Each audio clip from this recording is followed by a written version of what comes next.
Welcome to another edition of The Brash, Sean's View Entertainment on YouTube.com. Make sure to like this video, subscribe, where it's always consistent, prolific, and of course, dedicated. I'm going to respond to the subscribers more often. Like I said, it's all about a retort. It's all about a reply. It's all about being social. It's all about being upfront. Now, this isn't about haters and critics and skeptics. So for anybody that says that this video is about haters and skeptics and critics, I'm just going to block you because this is not about that particular thing. Now, like I said, a YouTuber, EDJR01, sent me the following, and this was a comment, and this is wrestling related. You said you wanted wrestling content, you wanted wrestling talk, and I'm going to give it to you. He says to me, Sean, it's funny that since 2002, ratings for Raw has gone down every year.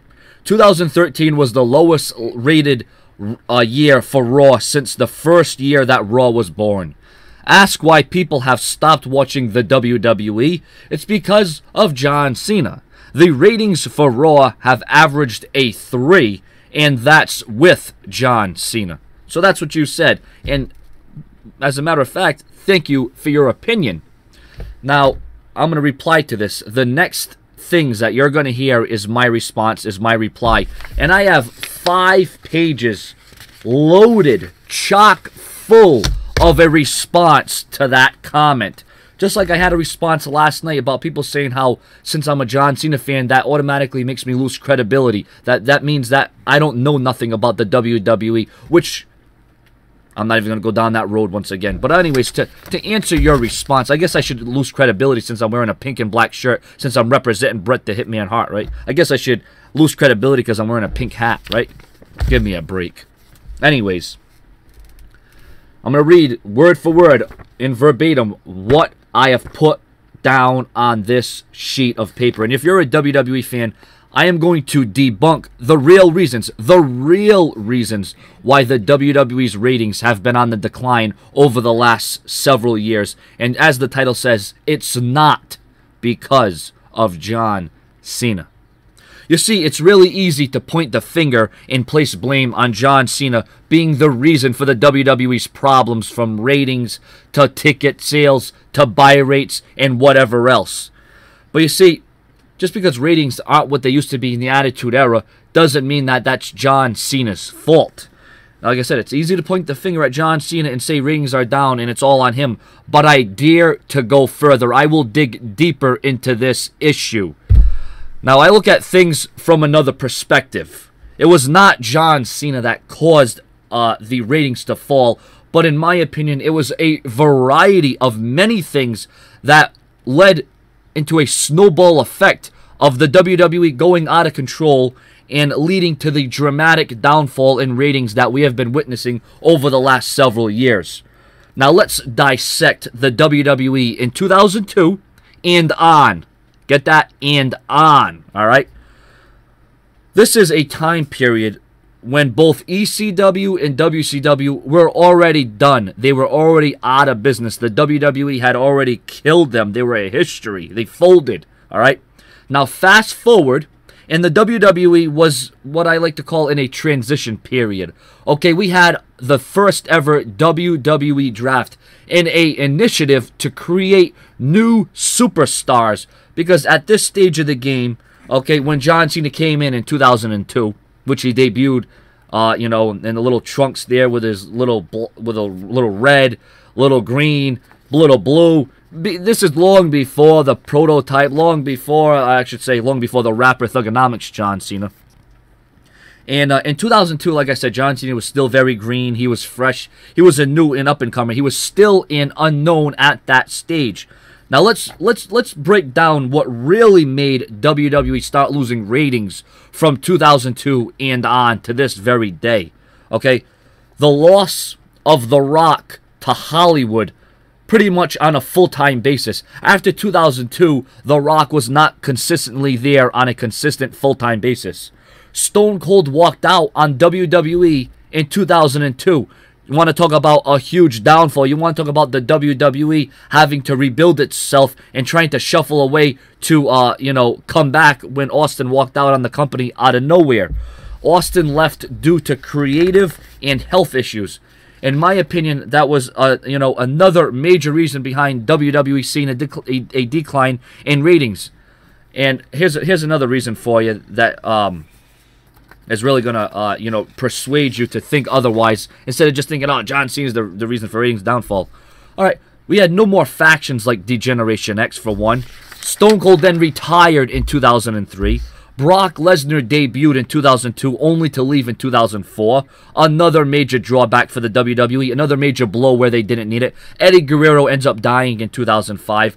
Another major blow to the WWE. No, but don't blame that. Don't blame that for the decline in ratings. No, just blame John Cena. Don't blame the fact that Eric Bischoff became the Raw general manager and retired the Intercontinental Championship. Eric Bischoff came back and said that he's back in the WWE to put the E in the WWE. Instead, he made it a little bit worse. Triple H was handed. He was handed the World Heavyweight Championship. Some say he earned it through other means, but he was handed the World Championship. What a horrible way to become champion. Now, all these downfall, and let me tell you something. Let's talk about Triple H's reign as world champion. You want to talk about John Cena was shoved down your throats and he won every single match. What about Triple H? Just ask Kane and ask RVD and ask Booker T what happened when they went against Triple H in 2002, 2003. In my opinion, all these downfalls and incidents that took place in the span of only 4 years, all these incidents that took place, this had major ramifications. This had a major effect on the downfall of the ratings in the WWE, in my view. This is in my view, and this is what I feel is the real reasons. But it was not just those things. There is a lot more. Do you see where I'm going with this? It's not just John Cena. It has to do with superstars leaving. Champions being reigned that you didn't necessarily agree with. It wasn't a great time to be a WWE fan during this period. The Chris Benoit incident certainly did not do the WWE any favors. That was the blackest day in WWE history in 2007. But ratings, they're on the decline because of John Cena. No, don't blame any of the incidents I've just listed. Don't blame any of the things I just said. No. It's easy to point the finger at John Cena. Let's not blame it on the fact that we lost major superstars of the Attitude Era. Don't blame it on the fact that the WWE was in the process of building new superstars. Don't blame it on the fact that the WWE was facing no competition, and they're still facing no competition, which is another reason for the decline in ratings, because it doesn't push the WWE to push the envelope and force the issues.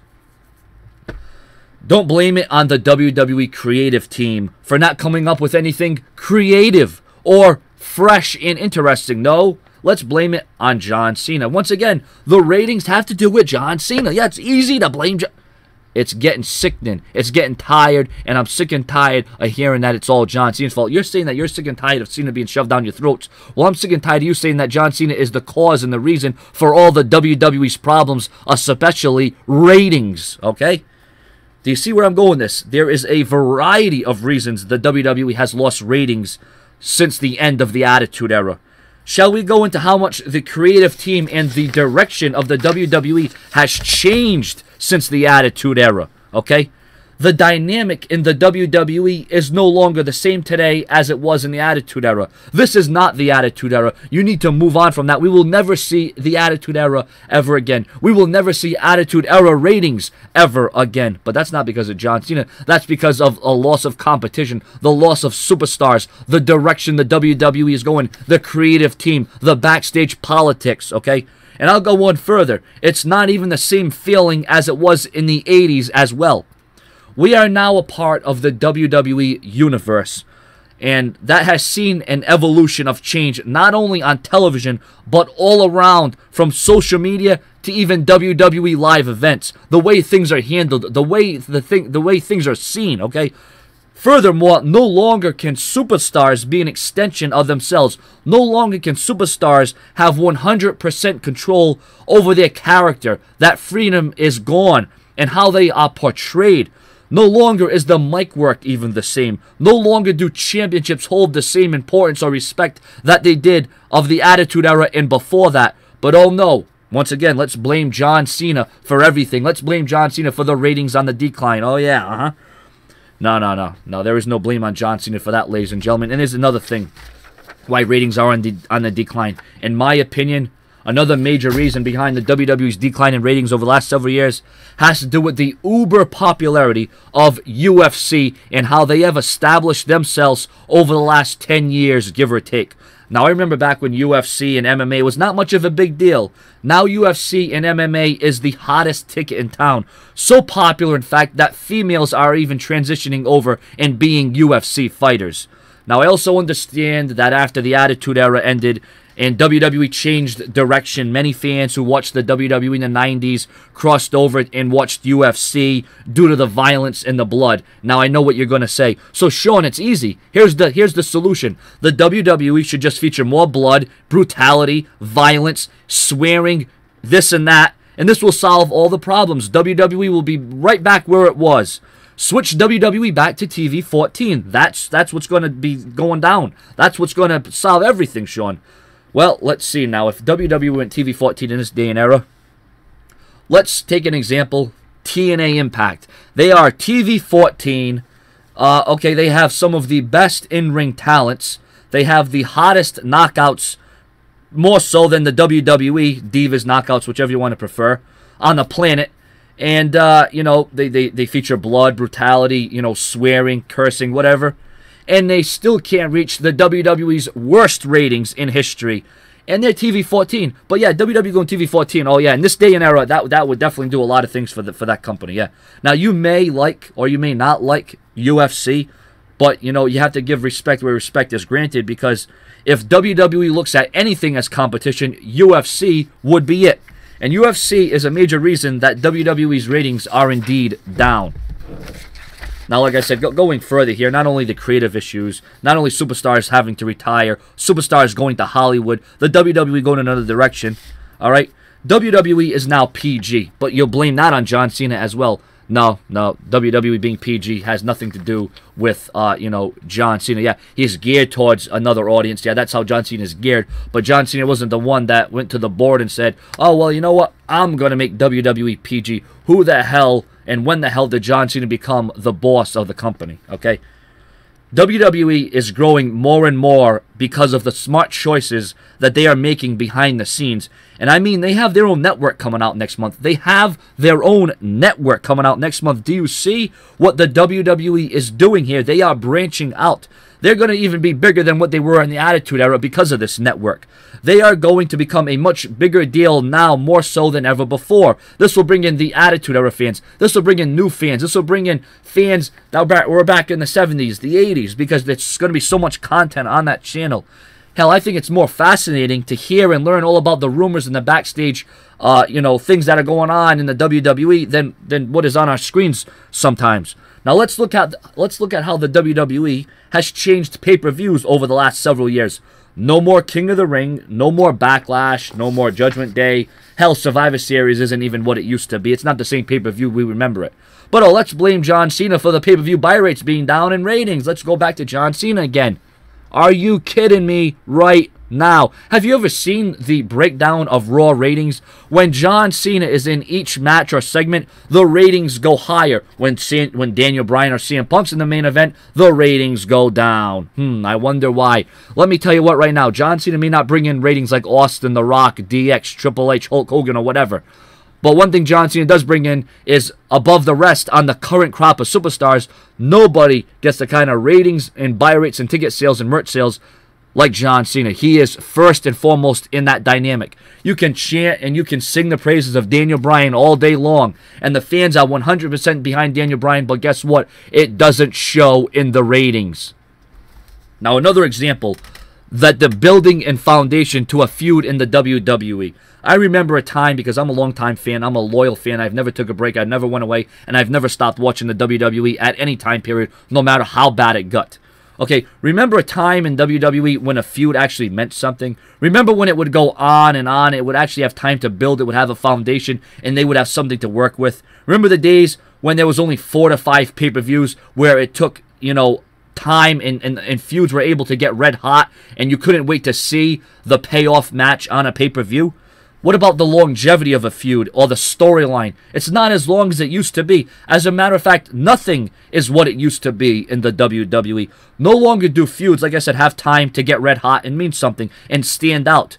Does that have anything to do with ratings being down? Hell no. It's all due to John Cena, you would say. Now, I must have missed something here. When the hell did the WWE make John Cena the COO, the DOO, the CEO, or the chairman or the boss of WWE to make everything, all the decisions and all the pushes and who's going to win and who's going to lose every single match? Is John Cena on the creative team? Is John Cena something that I'm not being told? Is there something that's not adding up here? Because have I been misled? All right. Is John Cena really the illegitimate child of Vince McMahon? Let's get real, folks. If you come on here and type, talk, and text that John Cena is the reason that ratings are down, is completely out of this world. It's remarkable that you could actually come up with that. Now, I can assure you right now, if John Cena was not on WWE television, you would tell me that ratings would skyrocket if Cena left. As a matter of fact, it is the complete opposite. The ratings would decline. Would the ratings go up gradually over time? Yes, because then that would force the WWE to create new superstars. And that's about the only good thing that would come out of John Cena leaving the WWE, is the WWE would finally start creating new superstars, which is something they have failed to do. Now, I will say that, yeah, maybe John Cena is overpushed. That Super Cena gimmick, they focus too much on him. But yet, look at Daniel Bryan. Look at the response he gets. Look at the response CM Punk gets. CM Punk went on one of the longest reigns as WWE Champion over the last several years. But yet, that still didn't amount to much. WWE right now needs to focus on creating the next Rock, the next Hogan, the next Austin, the next Cena, for God's sakes. But when they do that, then you're just going to say that that superstar is being shoved down your throats, and you're going to say they're the reason for the ratings being declined because they're focusing so much on one superstar and not a variety of different superstars. You see, in the Attitude Era, you had Austin, The Rock, The Undertaker, Kane. You had so many different elements that ratings would rise. We don't have that nowadays. It doesn't have the appeal that it once did. Now, are the WWE slowly beginning to look at the future? Yes. Big E Langston, Roman Reigns, Daniel Bryan. But WWE should have started doing this a long time ago. WWE is way behind as it concerns creating the next face of the WWE. But is that, once again, a reason for the ratings on the decline? No, that's not the reason. It's John Cena. That's the reason. You gotta be kidding me. After all these things that I have said, after all these proven facts, and I'm gonna consider them facts, not only facts, but cold, hard reasons why the ratings are on a decline. WWE has missed out on opportunity after opportunity to create the next Austin or Rock. Look at Dolph Ziggler. Look at Drew McIntyre. Look at Ryback. At one time, all these superstars were high on Mr. McMahon's list. All three of these superstars were one day supposed to carry the ball and have longevity with it. They were supposed to have one hell of a run. Look what happened. Oh, no, wait. Let's blame John Cena for that as well. Let's blame John Cena for Austin retiring, The Rock going to Hollywood. Let's blame all that on John Cena. Let's blame Cena for WWE turning PG. Let's blame John Cena for DX breaking up. Let's blame John Cena for everything else that is wrong about WWE today. No. I like to look at the real world. I like to look at it from a different view. I like to actually state, other opinions other than just John Cena being the reason. I could come on here and admit that John Cena has a little bit to do with the fact of the ratings being on a decline, but to blame it all on John Cena is completely absurd. This has been Sean's Entertainment, and if you don't agree with what I'm saying, and if you don't take everything what I said with more than a grain of salt, well, then you're on the other side of the fence, and you're never going to understand the gist, and you're never, ever going to get it. You're never going to get it. The fans love Daniel Bryan. They love CM Punk. They chant. They cheer. They bring in some merch, they bring in some ratings, but not the significance of John Cena. Well, it's because they're not pushed like John Cena. They don't have as much merchandise as John Cena. Are you kidding me? Do you look at the merchandise that CM Punk and Daniel Bryan have? They almost have a new t-shirt coming out each and every week, just like John Cena. They have everything the same as John Cena, except the ratings, the buy rates, the pay-per-views, the ticket sales, and all that. Okay? Hey, If CM Punk or Daniel Bryan were in John Cena's position, you would be complaining about them and saying how they're shoved down your throats and how you're sick and tired of them and how it's time for someone new to take over. But then when someone new takes over, you're only going to complain about them. This is what we call the WWE in 2013. A bunch of complaining and pointing the finger. Subscribe.